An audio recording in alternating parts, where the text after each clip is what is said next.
Black బస్టరా దాన్ని మించి జగపతి బాబు ఆయన యాక్టింగ్ చాలా బాగుంది. ఒకటే మాట అన్న, చిరంజీవి గారు అబ్బాయి చిరంజీవి కంటే మించి యాక్ట్ చేశారు. నుంచి పెద్ద సినిమాతో రామ్ చరణ్ యాక్టింగ్, ఆయన స్కేల్ ఆఫ్ మార్కెటింగ్ అనేది ప్రైడ్. మళ్ళీ ప్రతి షాట్ పహల్వాన్ క్యారెక్టర్ అదిరిపోతుంది. హాస్పిటల్ సీన్ ఉంటది అనమాట. ఓకే, మీకు ఆపత్బాండు చిరంజీవి గారు గుర్తొస్తారు.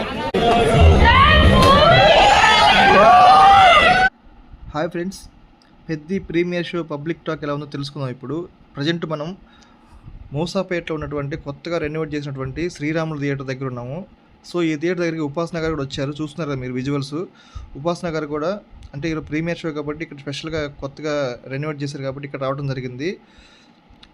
చాలా పకడ్బందీ సెక్యూరిటీ మధ్య ఉపాసన గారు వెళ్ళడం జరిగింది. ఉపాసన గారు ఎలాంటి రివ్యూ అని చెప్పలేదు, అంటే అక్కడ అంత స్పేస్ కూడా లేదు ఇవ్వడానికి. చాలా అసలు మీడియా వాళ్ళే చాలామంది వచ్చారు, అట్లాగే ప్రేక్షకులు కూడా ఉన్నారు కాబట్టి చాలా పకడ్బందీ సెక్యూరిటీ మధ్య తీసుకెళ్ళడం జరిగింది. సో ఇప్పుడు మనం పబ్లిక్ టాక్ అనేది తెలుసుకుందాం ఎలా ఉందనేది ఏంటనేది. తర్వాత మనకి ఎస్కేఎన్ గారు కూడా వస్తున్నారు, చూసారా బ్యాట్ పట్టుకొని, అదిగో బ్యాట్ ఊపాడు చూసారా. ఎస్కేఎన్ గారు కూడా రావడం జరిగింది మూవీకి. ఎస్కేఎన్ గారు ఏం చెప్పిన తర్వాత పబ్లిక్ టాక్ ఎలా ఉందనేది మొత్తం చూద్దాం ఇప్పుడు. Okay, let's continue video.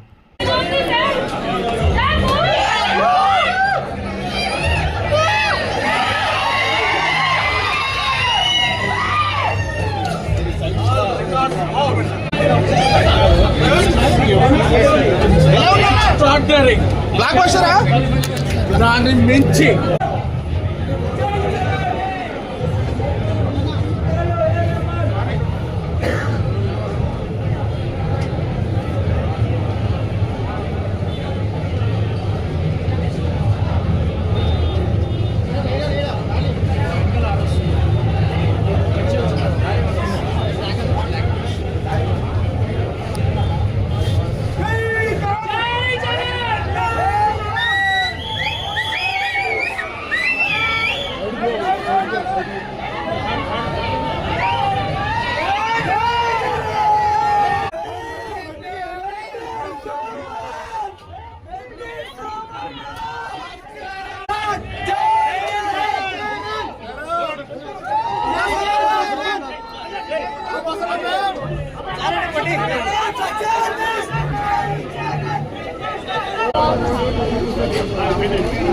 ఎలా ఉంది భయ్య సినిమా? ఎలా ఉంది? Excellent, super. ఏంది హైలైట్ ఏంటి? సినిమాకి హైలైట్ ఏంటి?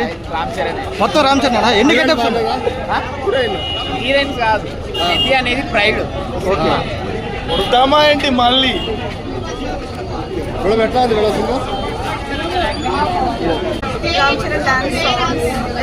నాన్న క్యారెక్టర్లు చేస్తారు కదా, ఎలా ఉంది?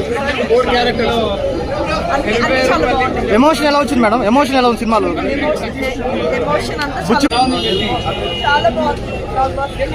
రామ్ చరణ్ పవన్ కళ్యాణ్ గారి ఫ్యాన్ గా వెళ్ళారు, ఎలా అనిపించింది మొత్తం సినిమా? ఒకటే మాట అన్న, చిరంజీవి గారు అబ్బాయి చిరంజీవి కంటే మించి యాక్ట్ చేశాడు. అదేదో చెప్పుకోవచ్చు. అంటే ఆపత్ బాంధవుడు మించి యాక్ట్ చేశాడా? ఒక హాస్పిటల్ సీన్ ఒకటి ఉంటుంది, ఆపత్ బాంధవుడిలో చిరంజీవి గారు యాక్టింగ్ కంటే బాగా చేశాడు అనిపించింది. ఆపత్ బాంధవుడు ఆరాధన ఆపత్ బాంధవుడి కంటే మించి చేశాడు అనిపించింది ఆ ఒక్క సీన్ అయితే. నెక్స్ట్ లెవెల్ అన్న, మనం జనరల్ గా రంగస్థలంలో వీటితో కంపేర్ చేసుకుంటాం కదా, ఆయన యాక్టింగ్ అయితే అంతకు మించి అంతకు డబల్ అని చెప్పుకోవచ్చు. సెకండ్ హాఫ్ లో వచ్చే ప్రతి సీన్ కూడా మొత్తం తన భుజాలను మొత్తం నడిపించాలంటే సినిమా మొత్తం. అండ్ ఇంకో మెయిన్ పాజిటివ్ ఏంటంటే ఏఆర్ గారి బీజం మంచి పడేశారని చెప్పుకోవచ్చు. ట్రైలర్ లో కొంచెం నెగిటివ్ వచ్చినా సరే సినిమా మాత్రం ఫ్యాన్ పెట్టేదాన్ని వచ్చింది ఏఆర్ రహమాన్ అయితే. అండ్ మెయిన్ పాజిటివ్ క్లైమాక్స్ లో వచ్చే ఎమోషనల్ డెప్త్ ఉందో అది చాలా మంది కనెక్ట్ అయింది. ఎందుకంటే చాలా మంది ఊర్లో వచ్చి ఉంటారు, ఆ ఊర్లో కష్టాలు ఎలా ఉంటాయి అవన్నీ తెలిసి ఉంటాయి కాబట్టి వాళ్ళకి చాలా కష్టం. మేబీ టౌన్స్ లో ఆడకపోయినా సరే రూరల్ ఏరియాస్ మాత్రం ఇచ్చి వాళ్ళకి మామూలు కాదు 100% కాదు. అంటే తన బాడీ డాన్స్ అనిపిస్తున్నాను ప్రతి సీన్ లో కనిపిస్తుంది ఆయన ఎంత కష్టపడ్డాడు. అండ్ ఇంకొక పాయింట్ మాత్రం ఏంటంటే ఒక స్టార్ హీరో సినిమా కాకుండా క్యారెక్టర్ వెళ్ళేటప్పుడు ఎలా ఉంటుందో అలా తీసుకున్నారు చాలా మంది. హీరోయిన్ క్యారెక్టర్ తక్కువ ఉంటుంది కదా, ఎట్లా ఉంది heroine character? One of the బోకెస్ట్ ట్రాక్ కాకుండా ఏఆర్ రహమాన్ గారు ప్రాణం పెట్టి కొట్టారనిపించింది. ట్రైలర్ లో కొంచెం నెగిటివ్ వచ్చినా సరే మూవీలో మాత్రం తన ఇంట్రడక్షన్ అయినా లేదంటే ఇంట్రో బ్యాంక్ అయినా సరే లేదంటే క్లైమాక్స్ వచ్చే ఎమోషన్ స్పీచ్ అయినా సరే నెక్స్ట్ రీజన్ కొట్టారనిపించింది. ఒక 3 సినిమాలు, అది చిరంజీవి గారైనా కానీ, వరప్రసాద్ వచ్చిన సినిమాకి కానీ, రామ్ చరణ్ సినిమాకైనా కానీ, పవన్ కళ్యాణ్ సినిమా, ఓన్లీ ఒక సినిమా టికెట్ మెగా ఫ్యాన్స్ ఎందుకు ఇబ్బంది చేస్తుందో మాకు అర్థం కాదు. మిగతా వాళ్ళందరి సినిమాలు ముందుగానే వచ్చేస్తున్నాయి, వాళ్ళ టికెట్లు ముందుగానే వస్తున్నాయి. కానీ మేము ఒక సినిమాకి నిజంగా మెగా ఫ్యాన్స్గా ఒక మంచి సినిమా చూడాలి అనుకుంటే మటుకి అది ఎట్లా అవుతుందంటే ఈవినింగ్ 5కి సినిమా 8కి సినిమా ఉంది అంటే 5 o'clock టికెట్లు వదులుతున్నారు. అది ఒక్క ఇక్కడే దొరుకుతుంది, మాకు అర్థం కావట్లేదు. ఆంధ్రాలో కానీ, ముంబైలో కానీ, చెన్నైలో కానీ టికెట్లు ఒక రోజు ముందే వచ్చేసింది. కానీ ఇక్కడ పర్మిషన్లు అంటున్నారు, కొంతమంది ప్రొడ్యూసర్లు ఉన్నారు. నెక్స్ట్ ఒక స్కేల్ ఆఫ్ మూవీస్ ఉన్నాయి. ఆ టైంలో మెగా ఫ్యాన్సే టీఎఫ్ఐ కట్టుబానిసలు అని ప్రతి ఒక్కరు చెప్పుకుంటాము.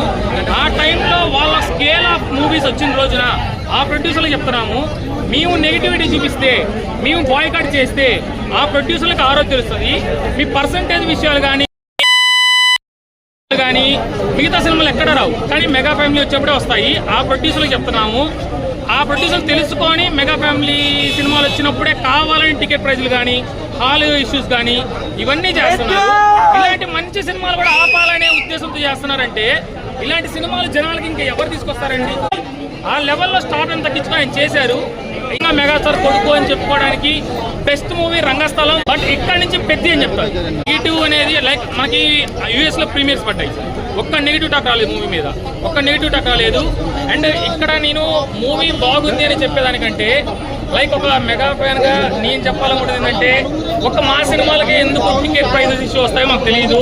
ఒక మా సినిమాలకే ప్రీమియర్స్ దొరకవు. ఒక మాకే ఎందుకు ఇంత నెగిటివ్ ఉంటుందని మాకు అర్థం కాదు. కానీ ఇది కొంతమంది ప్రొడ్యూసర్లు కావాలని చేస్తున్నారని మాకు అనిపిస్తున్న ఫీలింగ్. వాళ్ళ రేపొద్దున స్కేల్ ఆఫ్ మూవీస్ బయట హీరోలను తీసుకొచ్చి మరి వాళ్ళు పెద్ద ఖర్చు పెట్టి సినిమాలు తీస్తున్నారు. రేపొద్దున మేము నెగిటివ్ చూపించాలనుకుంటే బాయ్కాట్ చేయడం మొదలు పెడితే పవన్ కళ్యాణ్ గారి ఫ్యాన్స్ అయినా కానీ, రామ్ చరణ్ ఫ్యాన్స్ అయినా కానీ, అల్లు అర్జున్ ఫ్యాన్స్ అయినా కానీ, చిరంజీవి గారి ఫ్యాన్స్ అయినా కానీ ఒక మెగా ఫ్యాన్ స్కేల్ తీసుకొని బాయ్కాట్ చేస్తే ఆ ప్రొడ్యూసర్లు ఏమవుతారనేది ఆలోచించుకోవాలి. మేము టికెట్ల కోసం రామ్ చరణ్ గారి డైలాగ్ ఒకటి ఉంటుంది, నేను ఒక పోరాటమే చేశాను సారు, గేమ్ ఆడలేదు అని. మేము టికెట్లు ఎప్పుడు వదులుతారా అని చెప్పి ఫోన్లు చేతులు పెట్టుకొని ఒక పోరాటమే చేస్తున్నాం. ఒకప్పుడు చొక్కాలుగా చిరిగిపోయేలాగా లైన్లో నుంచి టికెట్లు కొనుక్కోవడం ప్రశాంతంగా ఉంది. ఇప్పుడు ఆన్లైన్ వచ్చిన తర్వాత నిజంగానే ఎక్స్ట్రా ప్రైజెస్ అనేది, మామూలు ప్రైస్ అనేది 200 రూపీస్ ఉంటే ఇప్పుడు కొన్ని సినిమాలకి ఆ ఎక్స్ట్రా ప్రైస్ లైక్ ఛార్జెస్ అనేది ఇంకోటి పడుతున్నాయి. మూవీ క్యాన్సిల్ అయితే ఛార్జెస్ మాకు వెనక్కి ఎవరెవరు వీటి గురించి ఎవరు మాట్లాడు. బట్ ప్రొడ్యూసర్స్ కొంతమంది నిజంగా తెలుసుకోవాలి. వాళ్ళ పేర్లు నేను చెప్పదలుచుకోవట్లేదు, వాళ్ళు ఎవరో కూడా అందరికీ తెలుసు, తెలుగు రాష్ట్రాల్లో అందరికీ తెలుసు. ఒక బడా ప్రొడ్యూసర్ మీ సినిమాలు రేపు వస్తాయి, మెగా ఫ్యాన్స్ బాయ్కాట్ చేస్తే ఎలా ఉంటుంది అనేది ఖచ్చితంగా చూపిస్తాం. ఉస్తాద్ అప్పుడు ఫేస్ చేసాము, ఇప్పుడు పెద్ద అప్పుడు ఫేస్ చేస్తున్నాము. ఖచ్చితంగా చెప్తున్నాం ఆ ప్రొడ్యూసర్ అన్న. సినిమా గురించి చెప్పండి సార్. సినిమా చాలా బాగుందన్న. సినిమా గురించి చెప్పడానికి ఏమీ లేదు. ఒక డ్యాన్స్ పరంగా తీసుకుంటే మెగాస్టార్ గారికి నిజంగా నటరాజే పుట్టేటట్టుగా ఉంది. ఆయన యాక్టింగ్ పరంగా తీసుకుంటే అన్నారు, చాలా మాట్లాడినారు రామ్ చరణ్ గారిని. ఆయన యాక్టింగ్ ఈ సినిమా చూడమని చెప్పండి. ఆ రంగస్థలం కానీ, మనకి నిన్న వచ్చిన త్రిబుల్ కానీ అండ్ మగధీర కానీ ఒక మెట్ అయితే, ఇక్కడ నుంచి పెద్ద సినిమాతో రామ్ చరణ్ యాక్టింగ్, ఆయన స్కేల్ ఆఫ్ మార్కెటింగ్ అనేది చూపిస్తారు.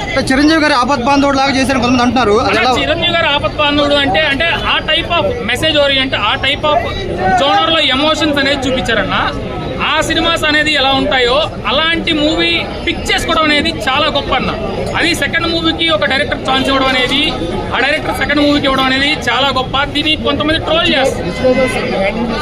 చాలా బాగా హ్యాండిల్ చేశారండి, చాలా బాగా. అంటే వాళ్ళ యాక్టింగ్ పరంగా తీసుకుంటే జగపతి బాబు గారు కానీ, మనకు మున్నాబాయ్ అయినా కానీ ప్రతి ఒక్కరిని కరెక్ట్గా యూజ్ చేసుకున్నారు మూవీలో.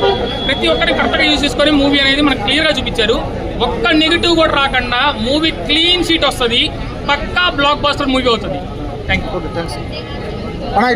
సినిమా ఎలా ఉందన్న?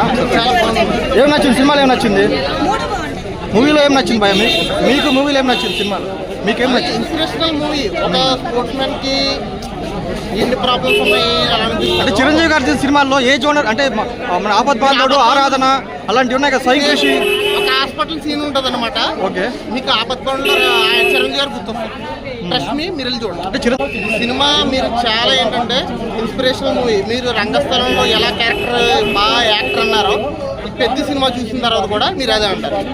ఈయన ఎఫర్ట్స్ ఎంత బాగా పెట్టండి. మీకు పహల్వాన్ ట్రాన్స్ఫర్మేషన్ ఉంటుంది. క్రికెటర్ నుంచి 2.5 years కష్టపడ్డా అది కనబడుతుంది. ప్రతి షాట్ పహల్వాన్ క్యారెక్టర్ అదిరిపోతుంది. దత్తరు వెళ్ళిపోయింది వెనకాల ఏరామని బ్యాక్గ్రౌండ్ చెత్త కొట్టేసాడు అనమాట. Soul of the movie Jagapathi Babu అనమాట. ఆయన యాక్టింగ్ చాలా బాగుంది సోల్ ఆఫ్ ది మూవీ అంటే. ఫైనల్ క్లైమాక్స్ చాలా బాగా తీశారు అనమాట. Thank you Mythri movie makers. మా రామ్ చరణ్కి సాంగ్స్ ఎలా అనిపించాయి? చాలా బాగున్నాయి. ఏఆర్ రెహమాన్ గారు ఏమైనా అవార్డ్స్ వచ్చే అవకాశం ఉందన్నా? నేషనల్ అవార్డు పక్క వస్తుందన్న. ఇలాంటి సినిమాకి నేషనల్ అవార్డు రాకపోతే సిగ్గుపడాలి. రామ్ చరణ్ వస్తా సినిమాకి వస్తుంటారా? రామ్ చరణ్కి వస్తుంది, సినిమాకి వస్తుంది. ఉపేంద్ర ఏదో కోసాడు కదా, దీంట్లో ఏమన్నా ఉందా? అదే అంటున్నాను కదా, మనం అవి మానేయాలి ఫస్ట్. స్టోరీ అంటే చాలా మంది ట్రోల్ చేశారన్న, చాలా మంది ట్రోల్ చేశారు. చేస్తూ ఉంటారు. అది మీరు క్లైమాక్స్ చూసినప్పుడు తీసుకోవడం కూడా ఎందుకు అనేది సోల్ ఆఫ్ ది మూవీ అనమాట. దానికోసమే కదా, అది పర్పస్ ఏంటనేది కూడా తెలుసు. మూవీ చాలా బాగుంది. నేనైతే 5 out of 5 ఇస్తాను.